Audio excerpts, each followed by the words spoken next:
प्यारे विद्यार्थियों, साथियों, सबको नमस्कार। आज हम लोग भूगोल 11वीं भूगोल के विद्यार्थियों से चर्चा करने के लिए तैयार हैं। 11वीं भूगोल में भौतिक भूगोल के मूल सिद्धांत पुस्तक इसका अध्याय 3 पृथ्वी की आंतरिक संरचना पर हम लोग चर्चा कर रहे थे। आप लोग जानते हैं कि ग्लोब है और हमारी पृथ्वी कुछ इस तरीके की दिखाई देती है। ठीक है, आप लोग अगर देखें तो हमारी जो पृथ्वी है इसको अगर हम गौर से देख रहे हों तो हम ये देख पा रहे होंगे कि हमारी जो पृथ्वी है एक जियाइड आकार में है या गोल, जिसको आप लोग समझते हैं उस आकार में है। अब हम पृथ्वी की यहाँ पर जो चर्चा आज क्वेश्चन की करने वाले हैं वो पृथ्वी की आंतरिक संरचना। तो पृथ्वी की जो आंतरिक संरचना है उसको समझने के लिए यहाँ पर एक हमने बनाया हुआ है। इसको देखिए, अगर हम कहीं पर कुएं वगैरह खोदते हों कभी, तो आप लोग देखते होंगे कि कुएं खोदेंगे हम लोग तो नीचे तक ये जो है लेयर्स पाई जाती हैं। मतलब यहाँ पर आप देखेंगे कुएं पे अंदर जाके तो मिट्टी की जो है परतें पाई जाती हैं। ठीक है, तो मिट्टी की जो परतें पाई जाती हैं वो आपको अलग अलग रंग में दिखाई देती होंगी। तो उससे जो है आपको समझ में आता होगा कि पृथ्वी में भी अंदर की तरफ में एक लेयर्स हैं। लेयर्स मतलब परतें हैं। तो हमारी जो पृथ्वी है उसकी जो परतें हैं उसके बारे में हम लोग यहाँ पर चर्चा करेंगे कि हमारी जो पृथ्वी की आंतरिक संरचना है उसको कितने भागों में बांटा जाता है। पृथ्वी की आंतरिक संरचना को कितने भागों में बांटा जाता है। आप यहाँ पर देख रहे होंगे कि जो हमारी पृथ्वी है इस तरीके से गोल, अगर हम इसको ऐसा अनुमान लगाएं कि इसको इस तरीके से काट लिया जाए, पृथ्वी को काटा तो नहीं जा सकता है, अनुमान ज़रूर लगाया जा सकता है। तो यहाँ पर अगर पृथ्वी को इस तरीके से काटा जाए तो इसका एक भाग निकाल कर क्या किया जा सकता है, अलग किया जा सकता है। अलग किया जा सकता है और समझाने की दृष्टिकोण से यहाँ पर वही भाग आपको अलग दिखाई दे रहा होगा। तो पृथ्वी की जो परतें हैं उसको 3 भागों में बांटा जाता है। ऊपरी परत कहलाती है क्रस्ट, बीच की जो मध्यवर्ती परत है वो कहलाती है मेंटल, और नीचे की जो परत है सबसे अंतिम परत की कहलाती है क्रोड। ठीक है, उसी पर हमारी चर्चा यहाँ पर होगी। यहाँ पर जो ये डायग्राम हमने बताया कि जैसे आप तरबूज खरीदने जाते होंगे तो तरबूज का पूरा अंदर का सैंपल क्या किया जाता है, दिखाने के लिए इस तरीके के आकार में काट कर उसको अलग रख लिया जाता है। ठीक यहाँ पर भी इसी तरीके की कल्पना की गई है कि आप लोग जो है इसकी समझ आपको अच्छे से बन जाए। इसके लिए इसका ये जो भाग हमने यहाँ निकाला था इसको बड़े रूप में यहाँ पर बनाकर प्रस्तुत किया गया है। पृथ्वी की जो कितनी परतें हैं, पृथ्वी की जो आंतरिक संरचना है, पृथ्वी की आंतरिक संरचना है इसकी 3 परतें होती हैं। कितनी परतें होती हैं? 3 परतें होती हैं। पहली परत कहलाती है जिसको हम क्रस्ट कहते हैं, द क्रस्ट या क्रस्ट कहते हैं। ठीक है, ये जो परत है पृथ्वी की ये सबसे ऊपरी परत है। ठीक है, जहाँ पर आप लोग देखते होंगे जो हमारा धरातल है, जहाँ पे पर्वत है, पठार है, मैदान है, झरने हैं, नदियाँ हैं, ये ऊपरी धरातल कहलाता है। इसके अंदर पृथ्वी की आंतरिक संरचना की अगर हम बात करें तो उनको हम परतों में गिनेंगे। तो हमारी पृथ्वी की कितनी परतें बनाई जाती हैं, मतलब मानी जाती हैं, मुख्यतः 3 परतें मानी जाती हैं, क्रस्ट, मेंटल और क्रोड।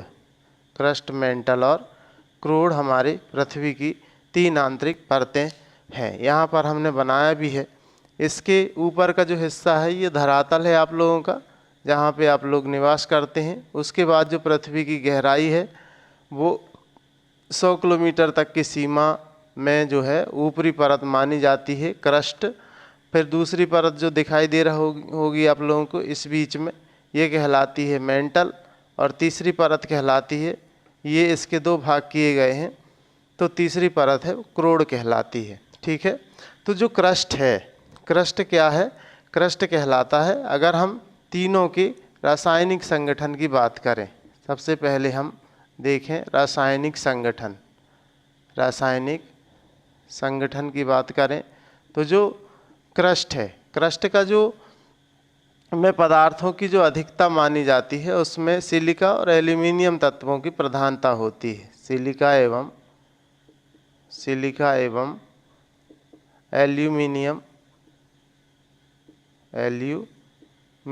तत्वों की प्रधानता पाई जाती है। आप इसको ऐसे भी रख सकते हैं दिमाग में, SI धन Al, इसको सियाल भी कह सकते हैं आप लोग, है ना। तो पृथ्वी की जो संरचना है, इसकी जो रासायनिक संगठन है, जो पृथ्वी का जो ऊपरी हिस्सा है सबसे, तो उसको हम क्या कहते हैं, क्रस्ट। तो क्रस्ट जो है उसमें कौन कौन से तत्वों की प्रधानता होती है, सिलिका और एल्यूमिनियम की। फिर अगर हम बात करें गहराई की, गहराई जो है इसकी औसतन 100 किलोमीटर मानी जाती है। ऊपरी धरातल से लेकर कहाँ तक, 100 किलोमीटर तक का हिस्सा जो है वो क्रस्ट कहलाता है। और क्रस्ट की बात करें तो इसमें कहीं पर झील भी हैं, नदियां हैं, तालाब हैं, है ना। तो महासागर में जो जल भरा हुआ है, तो महासागरों में इसकी गहराई औसतन 5 किलोमीटर तक मानी जाती है। और महाद्वीपों में कहीं कहीं जो है इसकी जो है गहराई वो 30 किलोमीटर तक मानी जाती है। कितनी मानी जाती है, 30 किलोमीटर तक। और जो हमारा हिमालय पर्वत है, सबसे ज़्यादा ऊंचाई की जिसकी बात करती, इसमें गहराई जो है लगभग 70 किलोमीटर है। ठीक है, तो ये एक औसत की बात करें तो 100 किलोमीटर तक की गहराई जो है इसको क्रस्ट कहा जाता है। ठीक है, इसके बाद जो है इसका घनत्व होता है 2.7 से 2.9 तक। ठीक है, तो 2.7 से 2.9 तक इसका घनत्व पाया जाता है। घनत्व का मतलब होता है, अगर साधारण अर्थों में कहें तो भार। जैसे जैसे पृथ्वी से गहराई बढ़ती जाएगी तो ऊपरी परत का जो दबाव है वो निचली परत पर पड़ेगा। तो निचली जो परत होती है इसमें दबाव अधिक होता है, और जैसे जैसे ऊपर की तरफ आएंगे दबाव कम होता जाएगा। अगर हम धरती के इस ऊपर वाले हिस्से से नीचे की ओर जाते रहेंगे, नीचे की ओर जाएंगे, तो हम देखेंगे कि घनत्व जो है बढ़ता जाता है। ठीक है, ये चीज़ ध्यान रखिएगा आप लोग। तो रासायनिक संगठन के हिसाब से क्रस्ट में पहले लिखेंगे सिलिका और एल्यूमिनियम तत्वों की प्रधानता पाई जाती है। फिर उसके बाद लिखेंगे कि इस परत की गहराई 100 किलोमीटर तक मानी जाती है। तीसरी बात, इसका घनत्व 2.7 से 2.9 तक पाया जाता है या होता है। ठीक है, अब दूसरा जो है मेंटल की बात करें तो मेंटल में भी रासायनिक संगठन को देखा जाए, रासायनिक संगठन को, तो इसको हम सिलिका धन मैग्नीशियम, मतलब इसमें सिलिका और मैग्नीशियम तत्वों की प्रधानता पाई जाती है। सिलिका एवं मैग्नीशियम तत्वों की, मैग्नीशियम तत्वों की प्रधानता पाई जाती है। सिलिका और मैग्नीशियम तत्व यहाँ पर ज़्यादा पाए जाते हैं। इसको सीमा नाम भी, अगर आप देखें कुछ वर्गीकरण, तो इसमें सीमा भी कहा जाता है इस परत को, मेंटल को। फिर जो इसमें अगर गहराई की बात करें तो गहराई जो है, गहराई इसकी है 100 किलोमीटर से लेकर 2900 किलोमीटर तक इसकी गहराई मानी जाती है। मतलब यहाँ से 100 किलोमीटर से शुरू होकर और 2900 किलोमीटर तक का जो हिस्सा है इसको कहा जाता है मेंटल कहा जाता है। इसकी गहराई है और इसका जो घनत्व है 2.9 से 4.7 तक पाया जाता है। ठीक है, तो रासायनिक संगठन क्या है, रासायनिक संगठन की बात करें तो जो इस परत है, मतलब जो मेंटल की परत है, दूसरी परत, इसमें सिलिका और मैग्नीशियम तत्वों की प्रधानता पाई जाती है। इसकी गहराई 100 से 2900 किलोमीटर तक मानी जाती है और इसका जो घनत्व है वो 2.9 से 4.7 तक पाया जाता है। इतनी चीज़ें आप लोग लिखेंगे तो पर्याप्त आप लोगों का एक्सप्लेनेशन होगा। आप लोग इस तरीके का डायग्राम बना लेंगे। और यहाँ पर देखने लायक बात ये है कि ये जो मतलब जो ऊपरी परत है क्रस्ट, ये वाला भाग, और दूसरा जो परत है वो मेंटल, इसके बीच में दोनों परतों का गुण पाया जाता है, अशांत क्षेत्र पाया जाता है। इसको कहते हैं मोहो अशांतत्य। मोहो अशांतत्य कहा जाता है। आपसे पूछा जा सकता है कि मोहो अशांतत्य किन किन परतों के मध्य में पाया जाता है, तो आप लिखेंगे जो क्रस्ट है, क्रस्ट की निचली सीमा, और जो मेंटल है, मेंटल की ऊपरी सीमा। या फिर आप ऐसा लिख सकते हैं क्रस्ट और मेंटल का जहाँ पर जिस स्थान पर मिलन होता है उसके बीच का जो अशांत क्षेत्र है उसको मोहो अशांतत्य कहते हैं। ठीक। ठीक है। इसके बाद ध्यान देने वाली बात यह है कि जो मेंटल है, ये मेंटल है, इसकी 400 किलोमीटर तक की जो गहराई है, 400 किलोमीटर तक की गहराई है। यहीं से जब भी ज्वालामुखी का उद्गार होता है तो धरती पर प्रकट होने वाला जो लावा है, धरती पर जो लावा प्रकट होता है, आप देखते हैं ज्वालामुखी कहीं कहीं फूट जाते हैं। तो ज्वालामुखी जब का उद्गार होता है, तो ज्वालामुखी का उद्गार होता है तो लावा कौन सी, ये मेंटल से ही आता है 400 किलोमीटर की गहराई तक। ठीक है, तो यहाँ से जो है मेंटल वाले हिस्से से ज्वालामुखी का उद्गार होता है। इस चीज़ को ध्यान में रखिएगा आप लोग। इसके बाद हम बात करें इसकी गहराई कितनी है, तो इसमें लिखेंगे कैसे, इसके जो अगर देखा जाए तो जो दूसरी परत है, कौन सी परत, मेंटल में सिलिका और मैग्नीशियम तत्वों की प्रधानता पाई जाती है। इसकी गहराई 100 से 2900 किलोमीटर तक होती है। और तीसरी बात लिखेंगे, इसका घनत्व जो होता है वो 2.9 से 4.7 तक पाया जाता है। ठीक है, इसके बाद जो है हम अगली आखिरी परत की बात करें कि पृथ्वी का जो क्रोड़ है, क्रोड़ को 2 भागों में बांट दिया जाता है। क्रोड़ को 2 भागों में, मतलब अगर इसके 2 भाग कर दें तो ये अंदर वाला हिस्सा आंतरिक क्रोड़ कहलाता है और बाहर वाला हिस्सा बाह्य क्रोड़ कहलाता है। तो इसकी जो गहराई है, इसकी सबसे पहले रासायनिक संगठन की बात करें तो रासायनिक संगठन की बात करेंगे तो इसमें रासायनिक संगठन, तो रासायनिक संगठन है, रासायनिक संगठन में बात करें इसकी तो इसमें नीफे कहा जाता है, इसको NiFe। इसमें निकिल एवं फेरस तत्वों की प्रधानता पाई जाती है, निकिल एवं फेरस तत्वों की, Ni मतलब निकिल, Fe मतलब फेरस, निकिल और फेरस तत्वों की प्रधानता पाई जाती है। इसकी गहराई 2900 से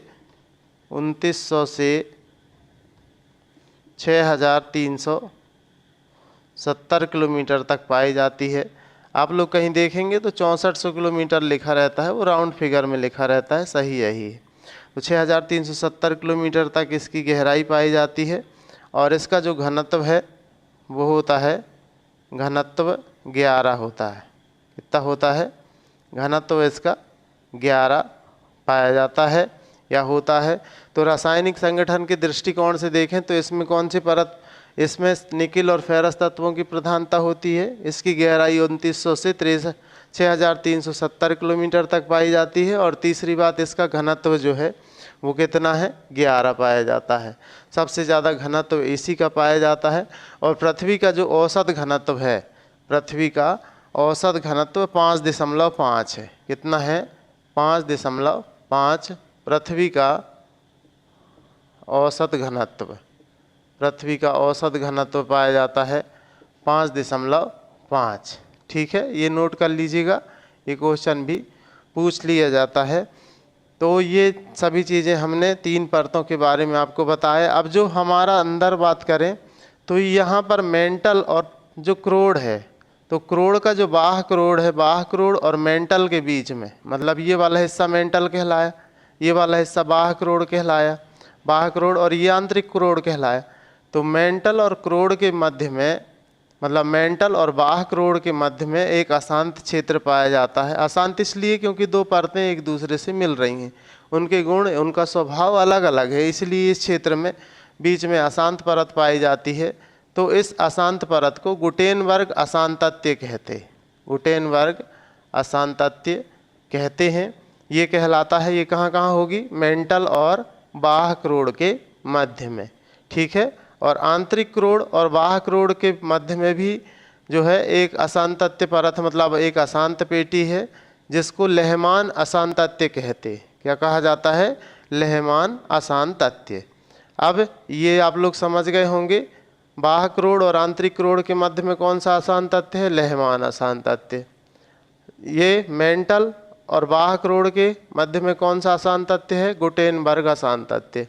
और जो द क्रस्ट है और मेंटल है, क्रस्ट और मेंटल के बीच में मोहो अशांतत्य, एक अशांत पेटी पाई जाती है, जिसको जिन विद्वानों ने जिनकी खोज की उन्हीं के नाम पे ये रख दिया गया है।